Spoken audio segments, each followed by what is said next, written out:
Welcome back to Joe Stunner Boxing. You know, when I make these videos, I always say at the end, leave your comments below because I want to hear your opinion on things. And that's a genuine thing. I'm not just saying it because sometimes it makes me think, like you might have a lot of people might have a sort of contrary opinion to mine. And it's always intriguing to hear, your reasoning. And one thing that really did sort of resonate with me reading your comments is that a lot of you are picking Joseph Parker to beat Daniel Dubois. Now, I'm going to hold off from doing a complete sort of breakdown and prediction video. I'll do that, obviously, the week of the fight.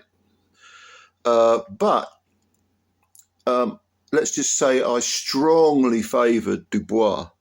On first impressions were that I strongly favoured Dubois because at the moment he's, to be honest with you, he's looking like Sonny Liston, isn't he? I mean, he's got that attitude, same sort of attitude as Sonny Liston or a young George Foreman, or, where he just goes straight at you. He's full of confidence. He's going to let his hands go and not that bothered about what's coming back at him.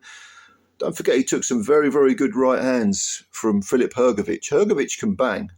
And Hrgović has also got, I think, the best chin in the heavyweight division. Incredible chin. But Dubois couldn't care less against, Big Baby. There was a bit in the middle of that fight where it looked like he was, this is Dubois, was in danger of perhaps, there was that question mark, that question was being asked of him.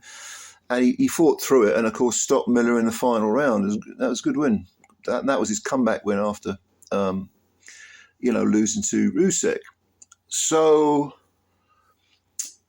I was sort of thinking, okay, he's got momentum, he's got all the physical attributes. He seems to have put it together mentally and so on. Almost like a rebirth for Daniel Dubois. And people have said to me, well, no, think about the style, think about what Joseph Parker's done. And, again, I'm not going to do a breakdown, but it is worth mentioning that, Parker is the proverbial live underdog. Because Joseph Parker, how does he beat Daniel Dubois? Okay, well, first of all, we know that he was knocked out by Joe Joyce, and he came back with 4 wins. The 2 that stand out, of course, are the win against Zhilei Zhang, which was his last fight, which was getting on for a year ago, roughly. Prior to that, he beat Deontay Wilder. I think Lee from Inside the Distance, he was saying that he feels the Wilder fight, because Wilder didn't let his hands go, without taking anything away from Parker, Wilder just didn't show up. And I think that's absolutely true. Wilder was it's a bizarre performance, really bizarre. The joke is that, of course, Malik Scott has turned Deontay Wilder into Malik Scott, I think that's a video for another time, but I think I did a video, actually, with that title. I might have done one.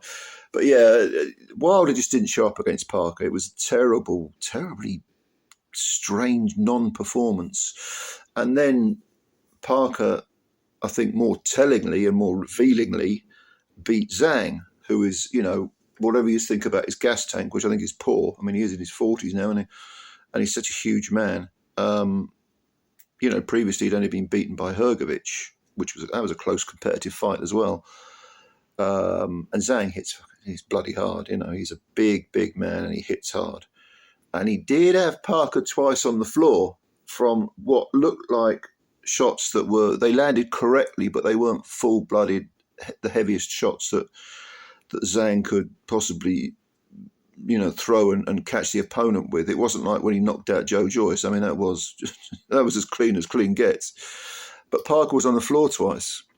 Now, having said that, all credit to Parker, because he was able to weather the storm. He was able to stay cool under fire, get up from 2 knockdowns, go back to his boxing.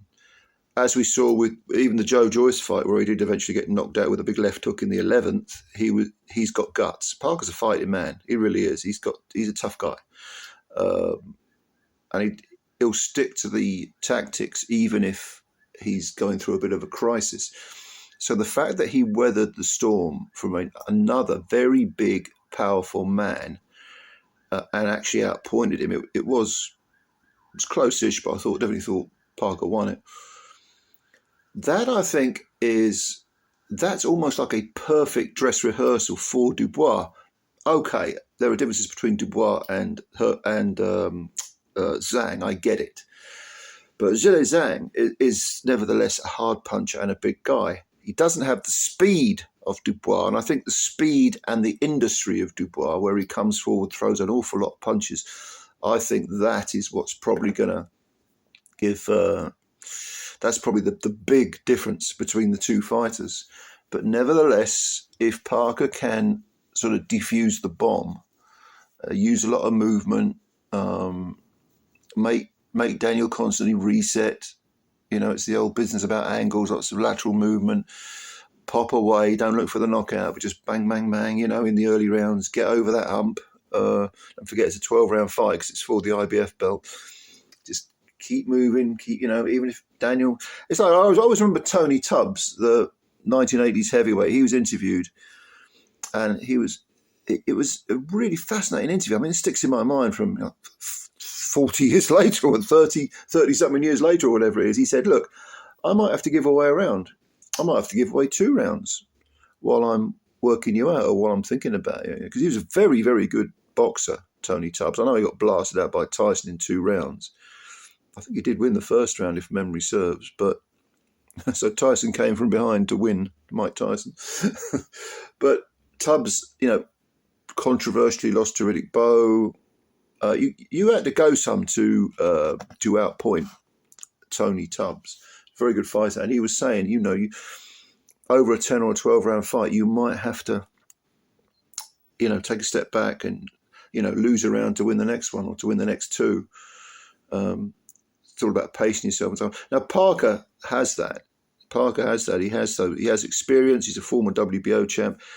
I do tend to agree with those of you that commented and support Parker and think he will win. I mean, I like Parker a lot, but I like Dubois. I'm not favouring anyone in this fight at all from a personal point of view. But yeah, I think perhaps people are missing the point that Parker. It is possible he could win this fight. Very possible. And it's also interesting that against Usyk, which Usyk, of course, is the best of the lot, but it's interesting that Dubois wasn't really beaten up physically. It was more mentally and psychologically he was battered, which I think is interesting. You can get to him that way, and it's possible Parker could do that. So I'm looking forward to this fight. I'm very intrigued by this fight. I think it will be a good fight, entertainment-wise, but it'll also be technically intriguing. Now, of course, it is possible that Dubois could blast Parker out of the water if he catches him early. But again, that's part of the intrigue. But if it goes past the early rounds, I think it will be very, very interesting to see how Parker, like I said earlier, diffuses the bomb. Because he's got 12 rounds to do it. There's a lot of rounds. 36 minutes of fighting is a lot. So even if he's behind after 6, taking Dubois into the second half of the fight, if he finds his rhythm and he finds his range, yeah, it's a curious fight. What do you think?